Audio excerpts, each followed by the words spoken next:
दोस्तों, आज से एक हफ्ते पहले की बात है। कुंभ में एक रिपोर्टर किसी साधु से बात कर रहा था।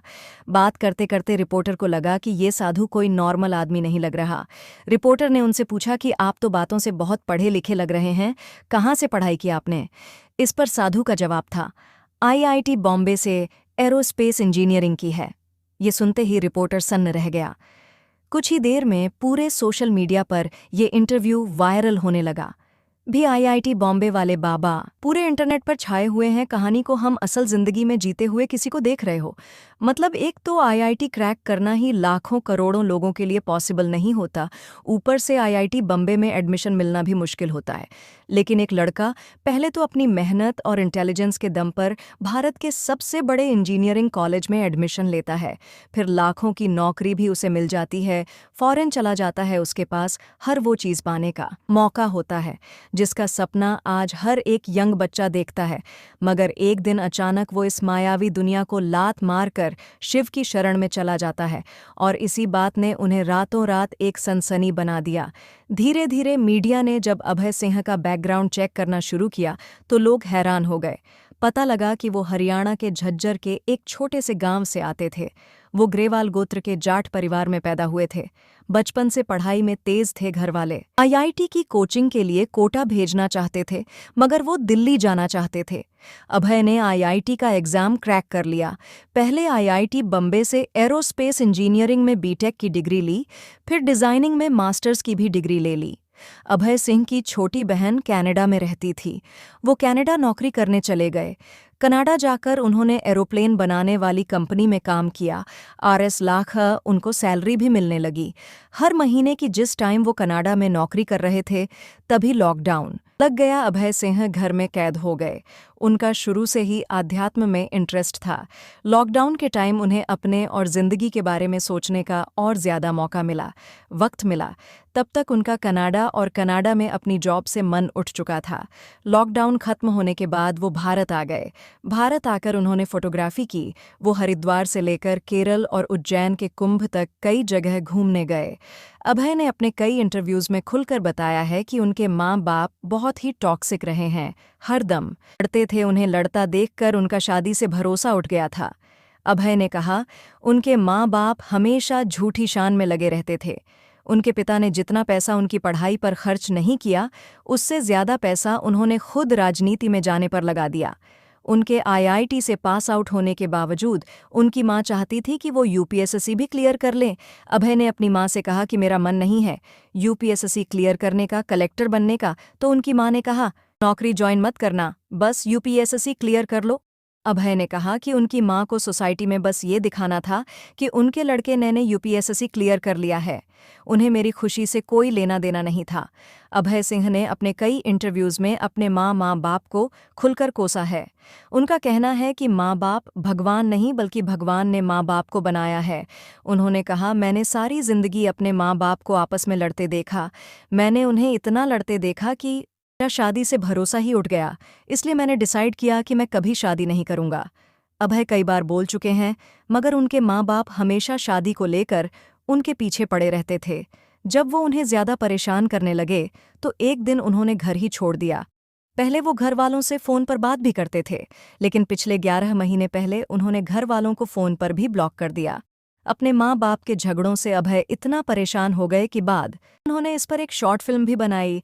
जिस टाइम वो फिल्म बना रहे थे उस दौरान उनकी गर्लफ्रेंड हुआ करती थी। वो 4 साल तक उसके साथ रहे, मगर फिल्म बनाने के टाइम वो ट्रामा में चले गए। उनकी गर्लफ्रेंड को लेकर भी उनकी फीलिंगलेस को भी बता दी कि मुझे तुम्हें लेकर कोई फीलिंग नहीं रही।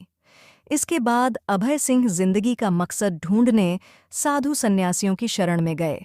उन्होंने बताया, काफी समय तक वो सद्गुरु के ईशा फाउंडेशन आश्रम कोयम्बटूर में भी रुके और वहां पर साधना की। इसके अलावा भी अलग अलग जाकर उन्होंने अपनी साधना और तपस्या पूरी कर, क्योंकि ऐसे तो पहुंचे हुए साधु महात्मा किसी को शिक्षा देते नहीं हैं। वहां जाकर उन्हें अपनी सिंसेरिटी साबित करनी होती है। यह दिखाना होता है कि वह सच में अपनी धुन के पक्के हैं, उनकी नीयत साफ है और वो सचमुच कुछ सीखने के लिए निकले हैं। अभय सिंह ने जब ये परीक्षा पास की तो उन्हें सन्यासी का नाम दे दिया गया। शिव की शरण में जाते ही उन्हें जिंदगी का मकसद मिल गया। अब होता क्या है ना कि जब एक थोड़ा कम पढ़ा लिखा आदमी स्पिरिचुअलिटी के आध्यात्म के रास्ते पर जाता है तो लोग क्या कहते हैं, अरे तो बेरोजगार था, नशेड़ी था, इसलिए धर्म कर्म में चला गया। पढ़े लिखे लोग ये सब नहीं करते।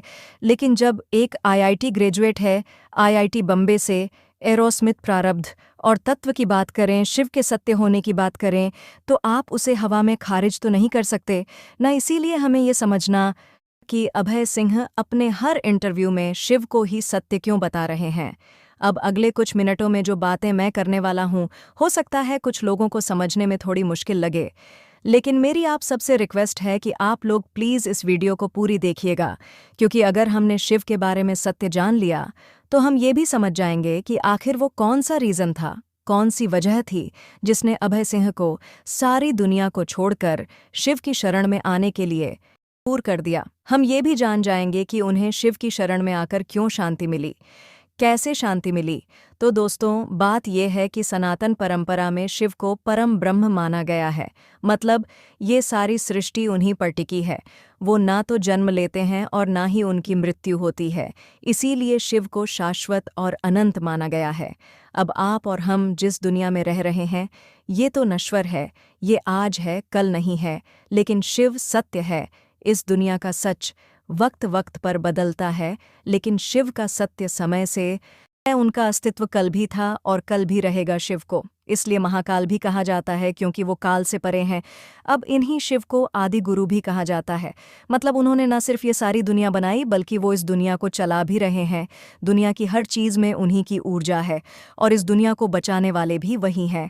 मतलब वही इस दुनिया के फाउंडर भी हैं, सीईओ भी हैं और सीईओ भी वही है। हमारे योग शास्त्र में कहा गया है कि कुंडलिनी जागरण का आधार भी शिव ही है। मतलब आपको अपनी आत्मा को परम सत्य से जोड़ना है तो आपको शिव पर ही ध्यान लगाना होगा।